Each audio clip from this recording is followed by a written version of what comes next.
welcome to another episode of Piecing It Together, the podcast where we take a look at a new movie and try to figure out what movies might have inspired it. And today on the show, we were live at Downtown Cinemas to talk about Tron Ares, the third in the long-running but not very well kept, shall we say, Tron series.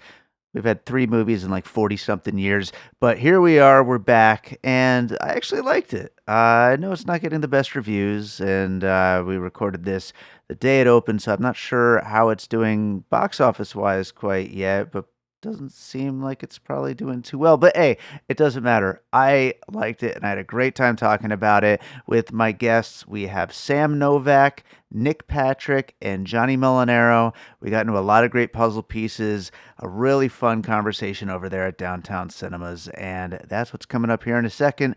Before we get to it, I do want to remind you, as always, to make sure you are subscribed to Piecing It Together wherever you listen to podcasts, and follow us on social media at PiecingPod. I also want to remind you, you've got, like, at the time this goes up, maybe a couple of days left to enter to win tickets for our next live show over at Downtown Cinemas on The Last Dragon that's happening Sunday, October 19th. So get entered to win at piecingpod.com. And with that said, let's talk about Tron Ares.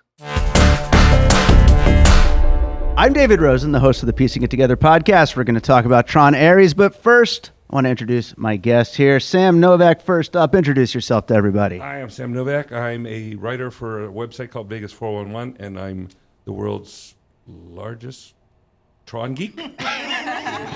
I when I was scheduling this episode, I messaged Sam. I thought of him for this one just on a whim, and I was like, do you like Tron? I feel like you would like Tron. And he's like, let me tell you how much I like Tron. So. A long answer that came out of that. Yeah, so Dude, happy to have you here. Oh, yeah. Oh, God. I'm sorry. Johnny's up next. Introduce yourself to everybody. Hello, everybody. My name is John Molinaro. I'm a local actor. I've been in the film industry for some time here.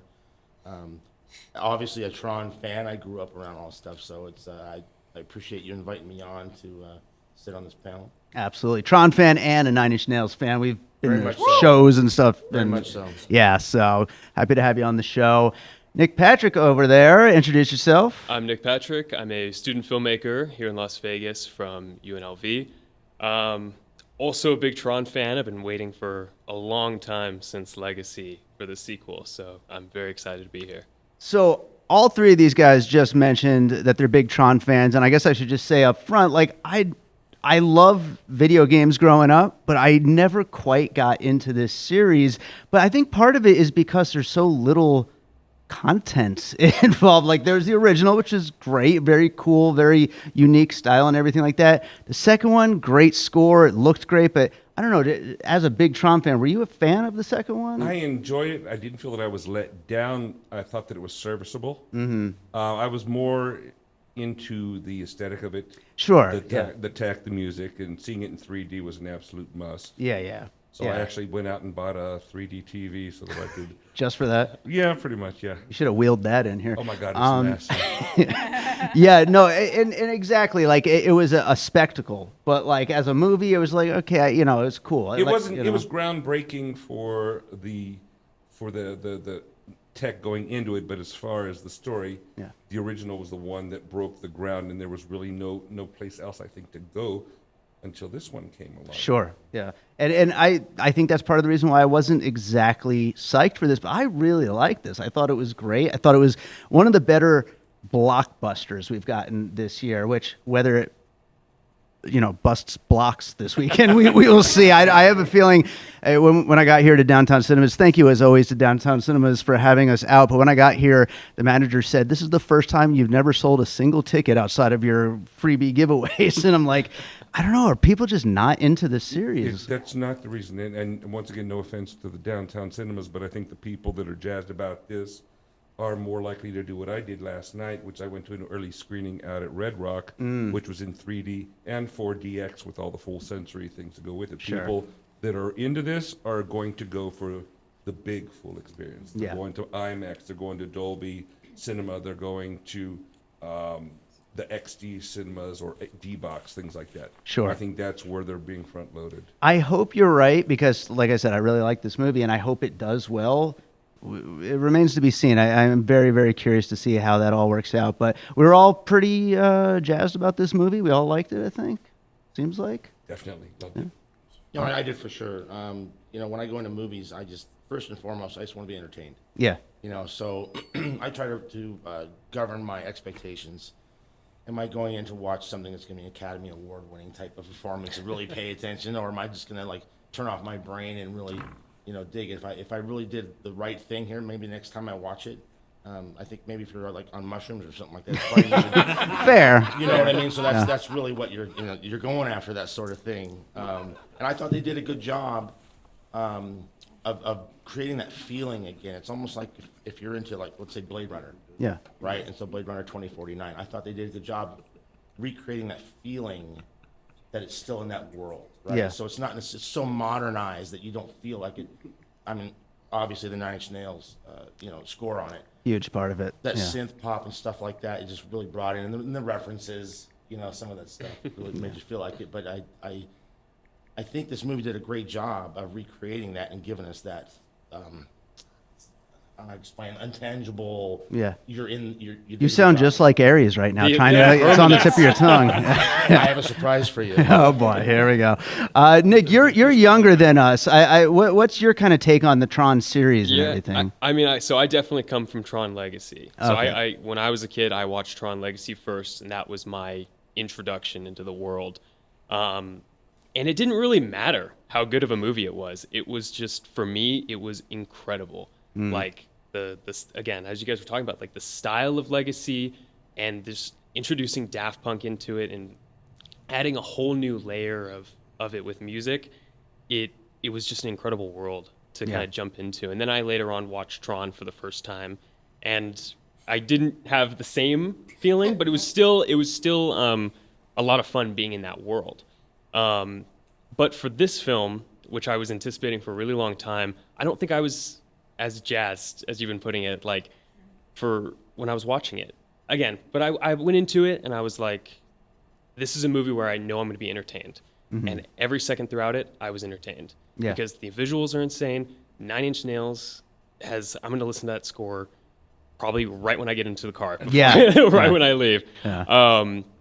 But I didn't feel the scale that Legacy sets up, where these beings are coming into the real world. I don't feel that scale, which was a little disappointing. So I don't feel that blockbuster feeling of it. I think you're like the fact that it's like a little bit smaller and it's not like as huge, and like I think maybe that's kind of what is like kind of making that feeling there. But yeah, it's an interesting thing. Everybody kind of coming to it from a different perspective here. But let's start getting into some puzzle pieces, which is the main kind of thing what we do here on Piecing It Together. We talk about a movie through the lens of what movies might have inspired it.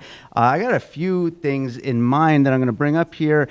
First one I'm going to bring up, though, is Ex Machina, a movie about an AI character who is like learning what it is to be human and like kind of the selfishness, but selfishness as a good thing almost, because that will to survive and to live and to like experience all the things that are human. And this is like a classic sci-fi story that we've seen in many, many different forms over the years. But I feel like Ex Machina and this really kind of explore that in similar ways with the Ares character. And I think this movie, even though we're all kind of talking about how like Legacy, we all liked it because of the visuals and the sound, but this movie, I don't think you could just do that over again. And I think it's really good that the Ares character ended up being worth being invested in. And Jared Leto, love him or hate him, I think he was great in this. I think he really kind of carried the movie and made a character that was like worth getting behind. He was funny. He had a really great arc. And everything about this character, I was like totally invested in, and that is really helpful. And of course, Alicia Vikander as the AI robot in Ex Machina is one of the best performances, I think, of like the last 15 years. So it's a big task to live up to. But yeah, Ex Machina is what I wanted to start off with here. Any of you guys thinking about that one with this? Works well, yeah. Absolutely. Yeah. So, and I think it's one of the best AI robotic kind of characters to kind of get behind. So, let's go to one from you, Sam. How many are we going to get to do? We're Because gonna I do got it, my head is three. full of them. Yeah, we're gonna do three each. But if you want to combine a couple here and there, Okay, you can too. first one was the one that I would say is the most far-fetched, yet I'm going to have the most fun with it, is Jason X.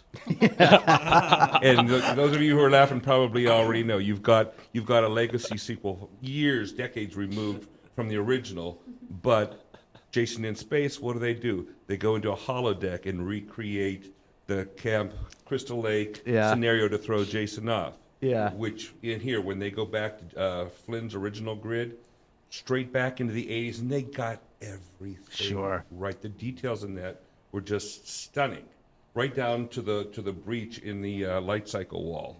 Yeah. That the bit led them through. That was from the first movie, and little details like that were just awesome. Yeah. So it just took you 43 years back directly into that sequence, and I loved it.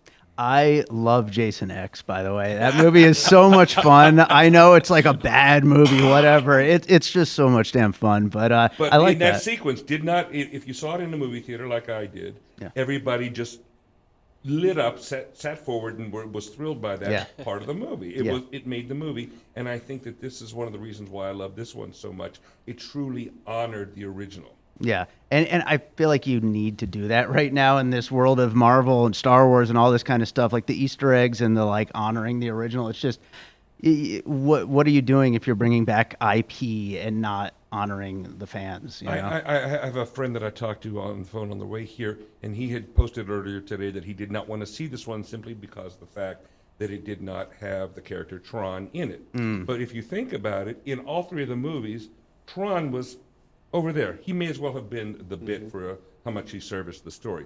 The name Tron is what sold that movie to audiences in the early 80s when they didn't understand what computer technology was about. Tron was part of electronics, so people registered that, it's a computer story. Okay, they still didn't really know about it, but that's what sold the film. Yeah. Tron not being in this movie, I don't think had any drawbacks whatsoever. I don't think so at all either. But Johnny, let's go to one from you. Unless you're a purist, I mean, how do you do that? Well, I'll throw this one at you. Were there any phantoms in the Phantom Menace? Absolutely. If you want to go deep, I mean, we could probably, let's get the script out and start going really deep in that one. Wall-E. Okay. Harry and the Hendersons. I mean, I got all kinds of the same, type of thing here. Actually, Terminator. Terminator 2. Sure. Yeah, that's one that I was thinking about as well. Yeah. So it's that classic. I'm starting to feel. So when Arnold Schwarzenegger started to have humor. Yeah. That sort of humor is like an important part of the human thing, and so So actually, if I go really far back though, and I'm probably going to lose most of the audience on this one, but Westworld. So Yul Brynner's character, remember, he was wanting to feel, right? And that's what went wrong. Sure. Right? So I think a lot of these type of movies will inspire that story. Yeah. And I thought that Ex Machina was great. I love that movie. Such a good one. Isaac, Yeah, great stuff. And all those are great ones to include here. Let's go over to Nick. I think I'm actually going to lose the audience right now. Hell yeah. I am going to pick a movie that I was thinking about the entire time, and it just kept making me laugh. I'm going to go Pixels. Hell yeah. On my list too, yeah. Yeah, I mean, right as you see these video game characters, or not even video game characters, but these digital people coming into the real world, I instantly think Pixels. I'm thinking of Pac-Man and all these other 80s video games coming into the real world. And I mean, it's not even just that. I mean, Tron, even Legacy, but this movie especially has all those references to the 80s and the early video games. And it also, I feel like Tron Ares doesn't take itself too seriously. Yeah, which I liked about it. And that is, it's nice at times. And it tries to take itself seriously more with Ares' development and stuff. But I think it has that tone of where, not a comedic tone like Pixels, but it's, you can kind of just lean back and just enjoy just these digital things coming to the real world. Absolutely, and I think that the I don't know what it's called, but the big machine at the end of the movie, I mean, that thing is very reminiscent of like a Space Invader or whatever, Yes. any of those Yeah. '80s games. And so Pixels is, and this movie also is a big celebration of the '80s with the Depeche Mode joke and like all the visuals and like it's classic and stuff like that. So I think Pixels belongs in this conversation as like. As much as people have trashed that movie over the years, it definitely fits in here really, really well. So, And one more thing about Pixels too, kind of talking about the scope of Ares. I think Pixels does a better job with the scope yeah, of people invading. You feel more stakes at the world. that's interesting. And I mean, maybe part of it. I mean, we are in kind of an era like post-COVID of movies like kind of not having quite. I mean, this movie looked amazing, but it doesn't have the budget to go that scale True.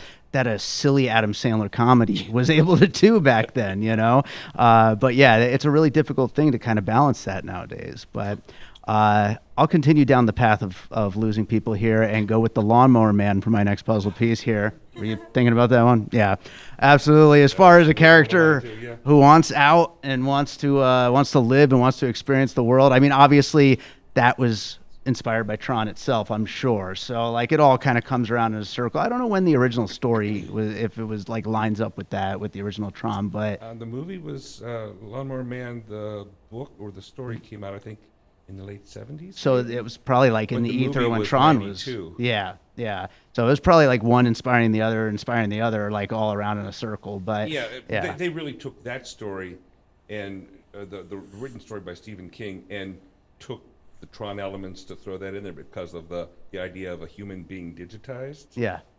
Yeah, that's definitely something that was unique to that film. And I remember like in 92, right? Yeah, in 92 when that came out, I mean, that movie was just a huge deal. And it's like a punchline nowadays, but that movie really was kind of this high-tech crazy thing at that moment, which looked Tron has great. always been. Yeah, it did at the time. And Tron has always been on that cutting edge of everything going on in technology and what can be done in movies, like special effects wise and all that. So yeah, it kind of goes along with the territory there. But let's go to another one from you, Sam. Well, mine was going to be Lawnmower Man, side by side with Virtuosity. Sure, that's another one that goes in that kind Yeah. of that You've path. got the virtual character that comes into the real world and wants to exist on his own.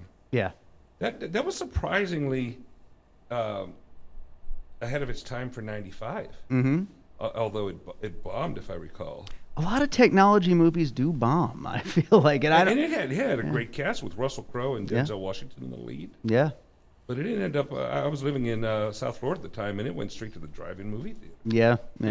Yeah, that movie did not do well. I remember when that came out, and that was like kind of one of the big flops of that year. Yeah. But yeah, I don't know. I haven't seen it since back then. Is that any good? I just saw it at the drive-in, and I've never watched it. It since. never- It yeah. didn't leave very much of an impression on me aside from the concept, Yeah, sure. the idea of humans going into the digital world and back and forth again. Yeah, I mean, there are very few movies that have done that. yeah. But you're right; they don't tend to do well. They usually do not. Johnny, let's go to another one over there. Well, I'm not sure how we're gonna piece this together, but I'm thinking of like the Matrix. Yeah, where- sure. So it's Agent Smith, where he was having that conflict of getting out. Yeah, You know what I mean? The way he would talk to Neo, and when they finally had that thing where, why is it? He would take out his earpiece. You remember that? When Sure. He was like trying to he was disobeying his order. yeah. Right. So I think that has a big, one influenced the other, but I think that same character was disobedient Yeah. because he was jealous of the lead character because he wants. Why do you get to feel and I don't? Right. What is it? I want that out. Yeah, those are the big like sci-fi ideas that these movies are all built around. And I wonder if there was a version of this where they thought about making all of the soldiers Jared Leto. Like I feel like that Agent would, Smith, yeah, right? He lots would've of liked Agent that. Smiths. Yeah, he would have loved that. I saw, Yeah. I saw his name was a producer on this, and he's like, yeah, I want to look cool and He had been be championing the, for this yeah, to get made for a long time. yeah. Yeah. That is so Jared Leto. Nicholas, It reminds me a little bit too. I'm sorry, but what was it? It was a TV show, and it was wolves, where the androids. Yeah, that was produced by Ridley Scott, I believe. Dance with Wolves. No. Yeah, Raised by Wolves, was it? Raised by Wolves. It was, Oh, yeah. Right. 'Cause, Yeah. Travis Fimmel from Vikings was in it. Yeah. But where they had the mother. You remember? I didn't actually watch it, but it looked great. Oh, yeah. it's actually if you give it a little bit of time to build, Yeah. I really enjoyed it. Yeah. It was again one of those things where there was a mother and there was another android, and they were there to be the caretakers of human children. Yeah. But they were the ones that were kind of exploring human feelings. And Sure. You can see they're starting to evolve and have these feelings. Right on, right on. Yeah, I mean, like I said, that show looked really cool. I got to check it out sometime. Nick, let's go to you. I kept thinking about Alien Covenant. Oh, Because yeah. in that movie, you really start to dive into like David and his psyche as a what are the they called androids in Alien? Is that what Yeah. they're called? Yeah, androids. So they kind of really dive into that psyche, and I was in the beginning of Ares, I was really hoping that they were gonna have more of a stronger relationship between Ares and Dillinger, but we ended up getting that with Kevin Flynn and Ares. And I liked seeing them kind of talk about their purpose in life, Yeah. and or their directive. And I thought one of Jared Leto's best moments in the film is when, he's talking about his love, and he kind of stops, and he can't even make a word of it, like I'm doing right now. I can't even think of the words to say. And I thought that was such an impressive, piece of acting from him. Again, love him or hate him, he Right. is the strongest character in this film. And yeah, like other movies like Blade Runner and 2049 and those two films, like diving into the psyche of somebody who's not human is always interesting. So Yeah, Well, the original Blade Runner, right? Rutger Sure. Hauer. Yeah, exactly. I've seen things you wouldn't believe. Yep. Right? Yeah. It's one of the most famous. Yep. Oh, Great. Absolutely. That ending scene's the best. And I think that set up a lot of this, where Yeah. again we're exploring that non-human, discovering what it means to be human. Yeah, and I think those Blade Runner movies and those Alien prequels, they go hand in hand so well, and I love the David story so much. I think I hadn't even thought of it, but since you're bringing it up, I mean, I think that's part of what I really liked about this is, like you said, those scenes where he's kind of learning from his maker and that kind of stuff. And I think all that is really great and was really well put together. And I love everything in that movie with Covenant. So yeah, great one to include here. Yeah, very underrated movies. Oh yeah, Very absolutely. underrated. I think so.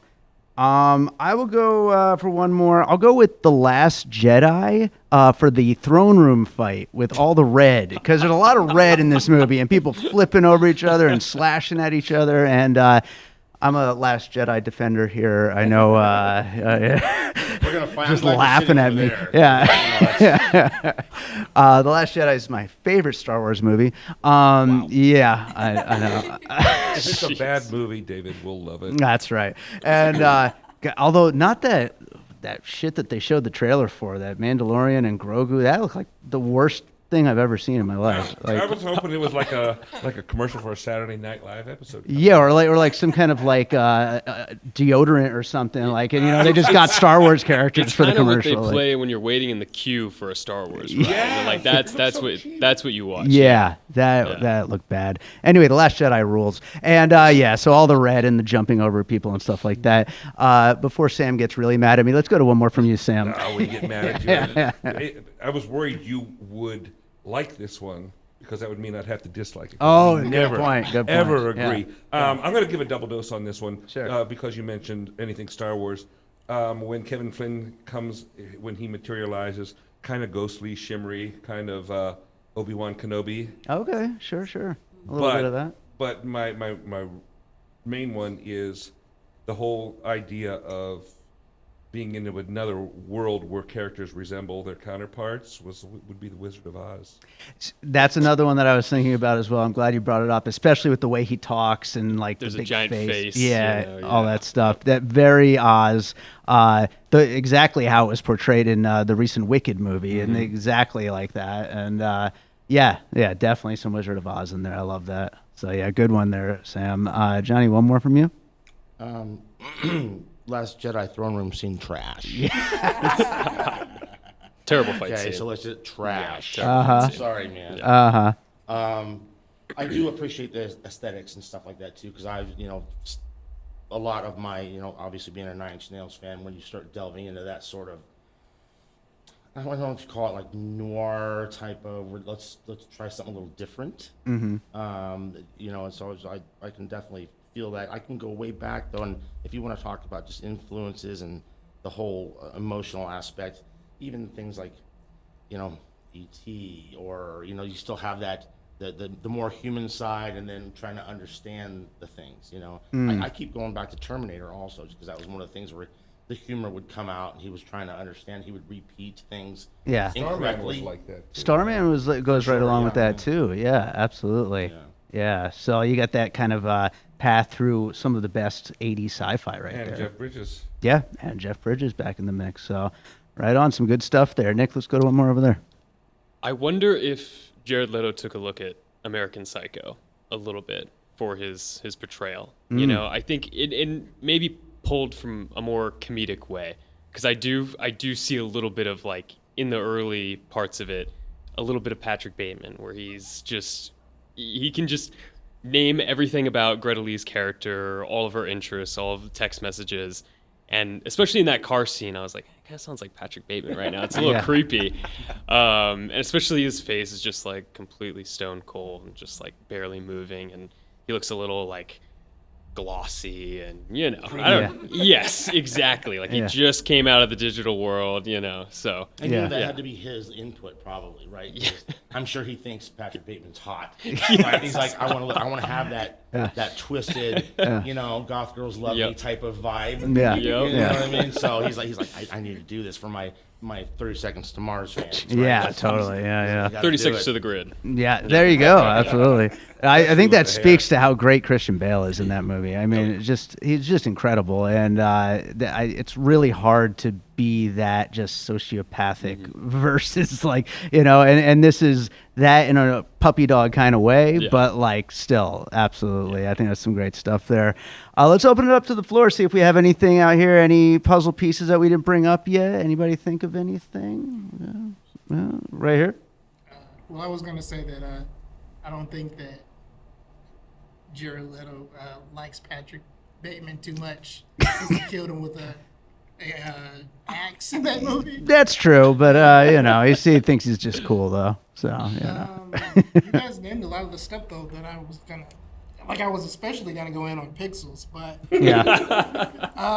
The RoboCop remake, 2014. I never did see the RoboCop remake. Of Jared Leto in this movie is almost exactly the same, even down to like the bike and the armor and everything. That horizontal bike and the way that he kind of melds into it when he takes off. Yeah.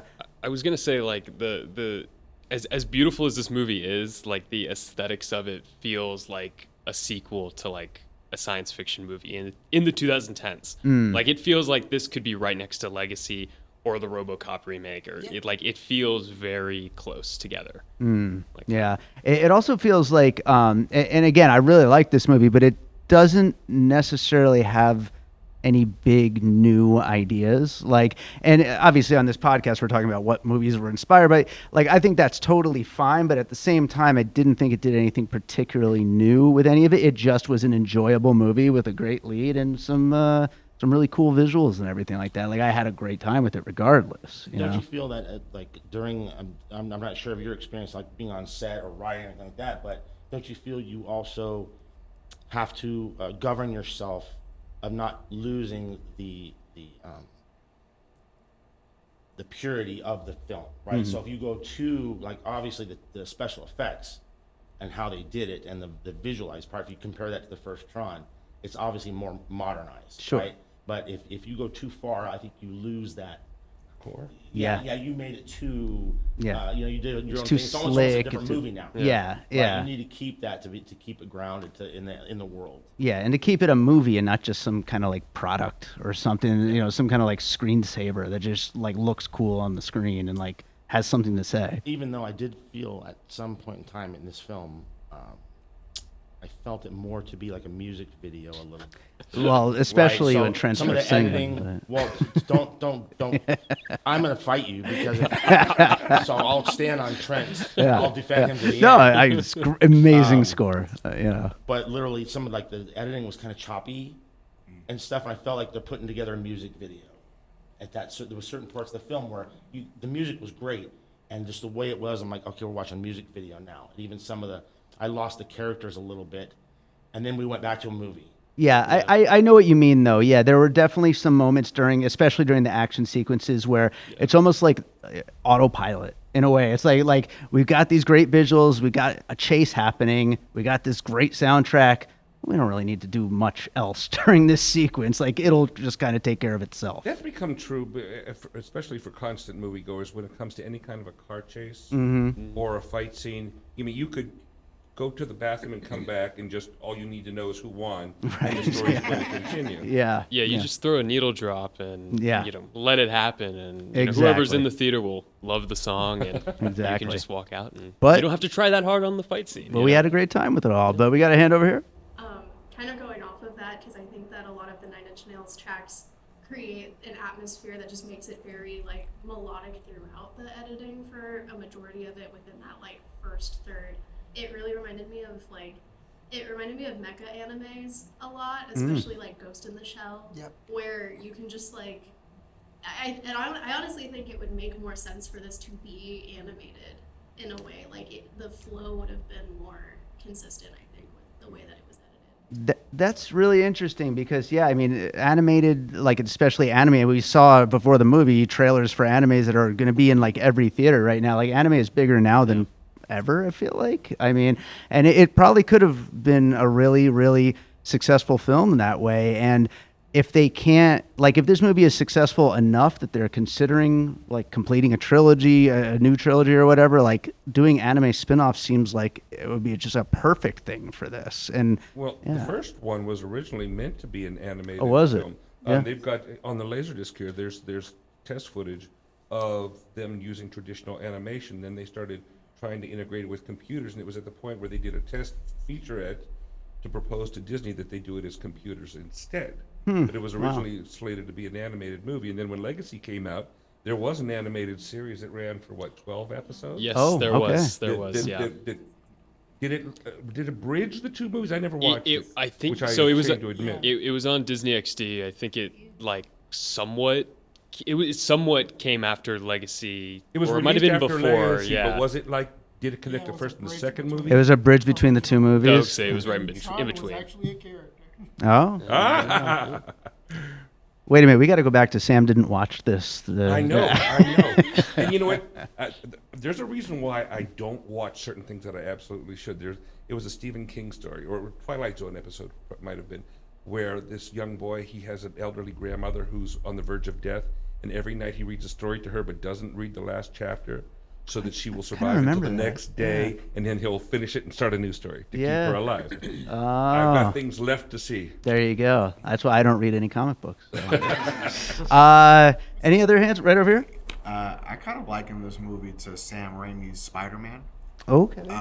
The reason being is because we saw like Julian Dillinger kind of descend into madness with like his creations and things like that, and so he ultimately like de-res himself into his kind of cataclysmic world. And when I think about the Green Goblin and how he kind of descended into that same like level of chaos, he basically created his own world in his mind, right? Sure. And became the monster that he kind of feared, kind of splitting his life in two. But with Julian, you know, the way he splits his life is he realizes the chaos and destruction he's caused in the real world. So his way to like leave that behind and kind of like I guess truly embody what it is that he was trying to be was to digitize himself into like his nuked Sure. CPU, right? And so I think there was a lot of parallels between him and Green Goblin, and then also with Ares kind of like learning about himself and kind of growing into the hero role. Sure.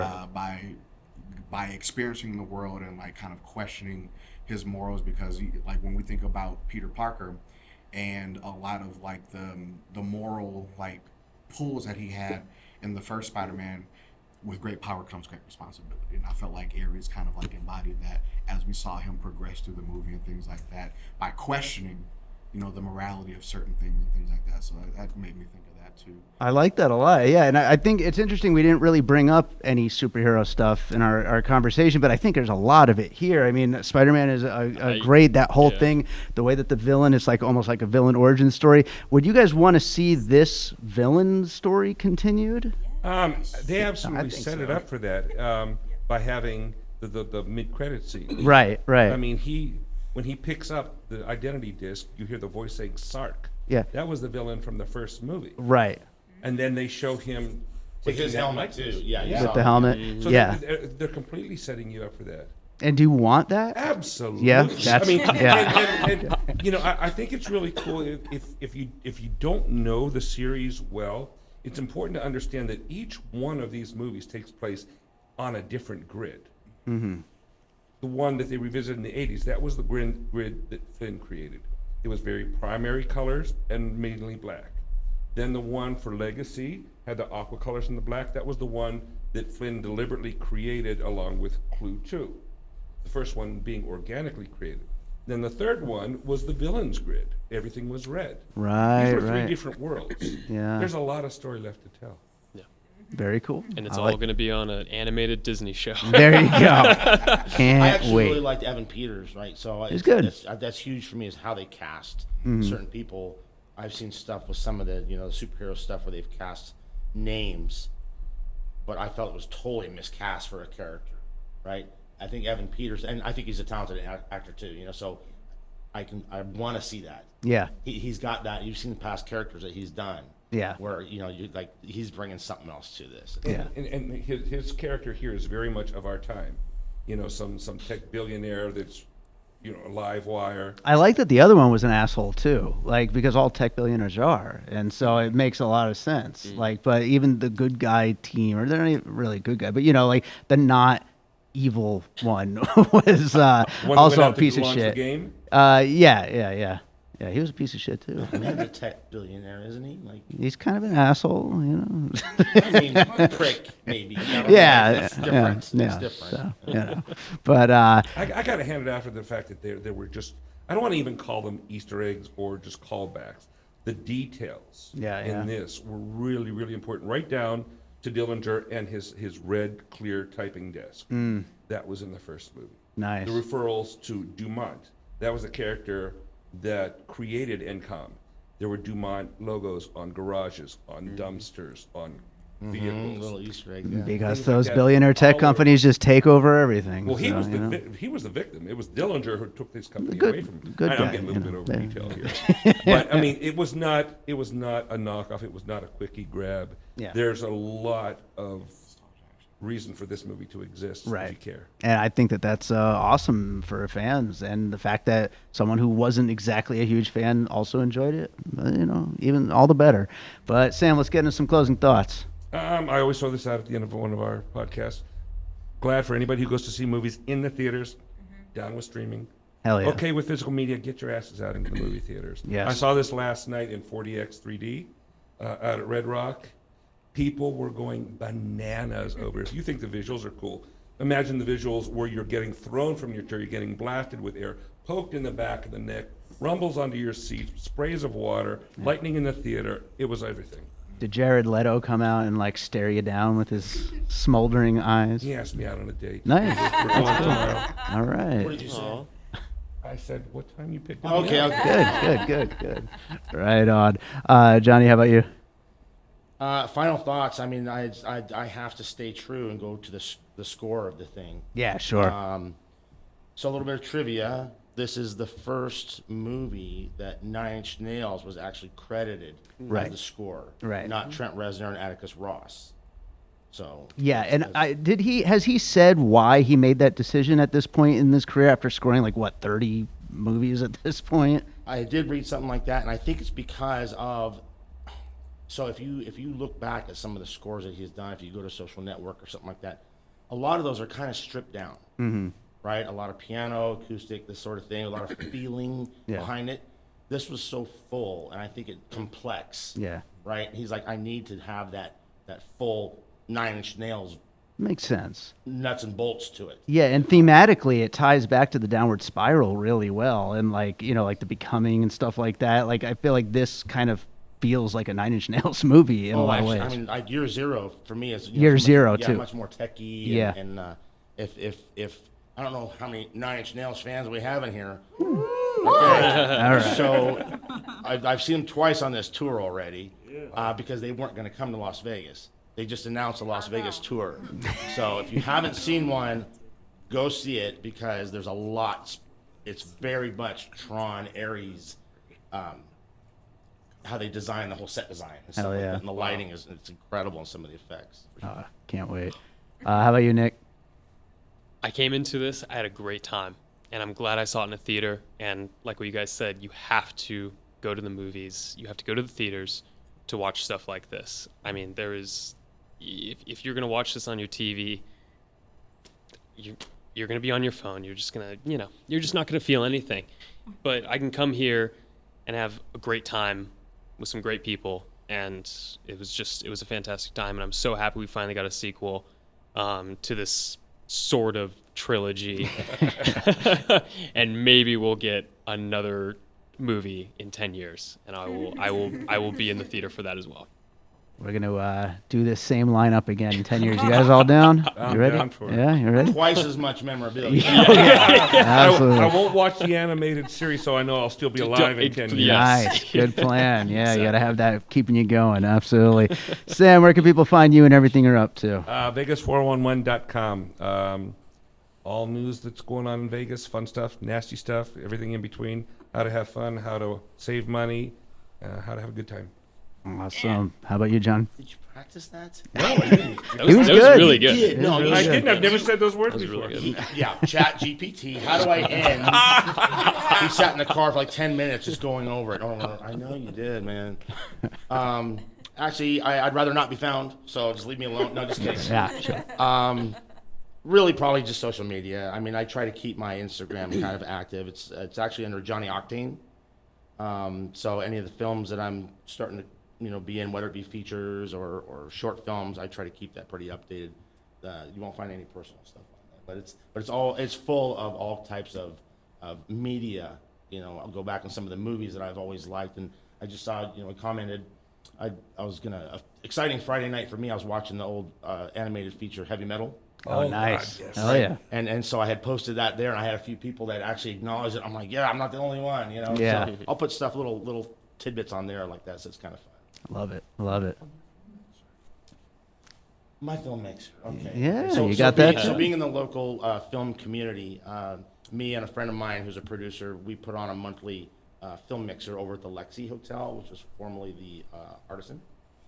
And so it's a get together for anybody, whether they're in the film industry or enthusiasts, but everybody from crew to actors to producers or just fans of film. Feel free to show up. It's the first Thursday of every month, and we try to theme it. So the next theme is actually going to be superheroes. There you go. Right on. Yeah, but feel free to come if that's something you guys want to do. We usually post stuff on my Instagram. I'll post a little flyer on it and the date and time and whatnot. Vegas 411 covers it too. There you go. They sure do. He does a lot of legwork for us. Awesome. Awesome. Nick, how about you? You can find me at Nic Patrick on Instagram and Nic Patrick Films on YouTube. I've got a bunch of stuff that's coming out to the YouTube channel in the next few months. And I'm always posting on the Instagram, sets I'm on, stuff I'm working on, producing, directing. So, yeah, always. You can find me on set, too. Right on, right on. I want to thank Downtown Cinemas again for having us. We will be back here on Sunday, October 19th for the 40th anniversary of The Last Dragon, which is going to be so much fun. I cannot wait. We'll be announcing some more shows coming up soon as well. Also, I want to shout out this Saturday here at Downtown Cinemas, the Desert Waves Film Festival. I think some people here have some stuff in the festival. Absolutely. So everyone coming out and support that. And that's our show for tonight. Thanks so much, everybody.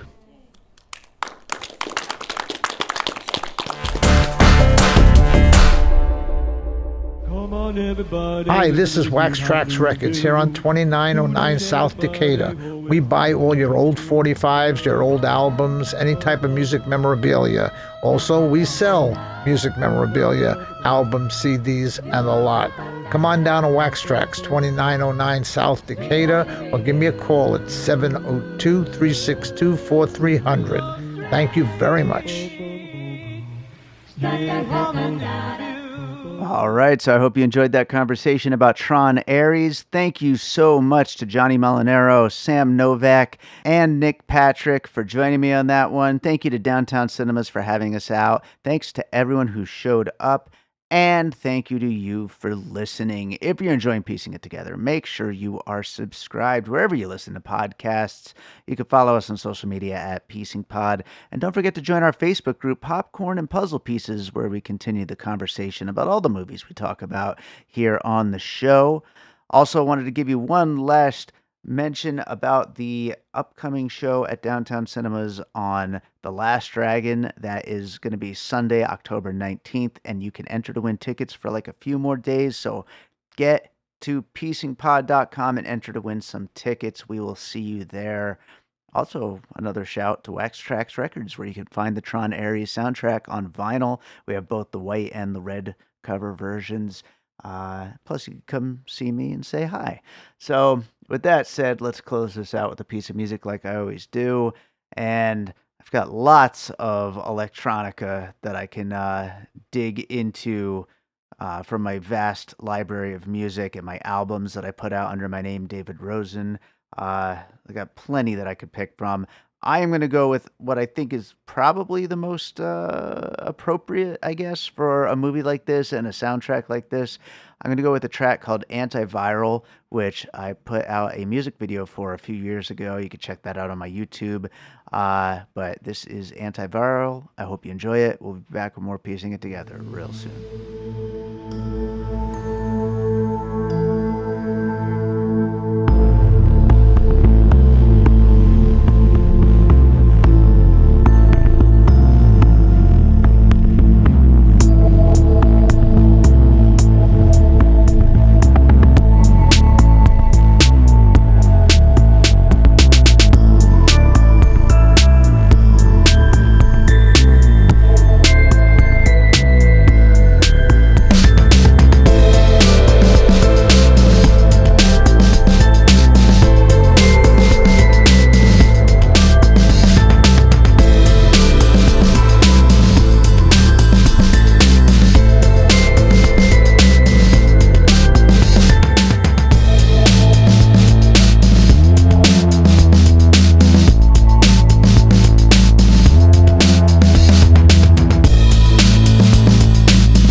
an All Points West production, produced by David Rosen in Las Vegas.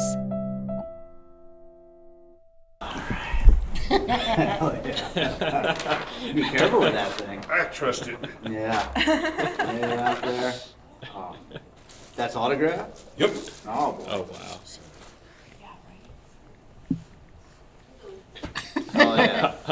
Oh, this is amazing. Overachiever. We're gonna do it. We're gonna do it right. You Yeah. came prepared too. The Nine Inch I Nails know. shirt. I'm totally unprepared. Is that the right now. laser disc? Yeah. Oh, nice. Hell yeah. Wow. Okay. Okay, I've got one of the vinyls. Yeah. I got the white one. We got the white one and the red one at Wax Trax Records, by the way. So you're supposed to lead with that. Oh yeah, legacy poster. Here we go. All right. The OK sequel.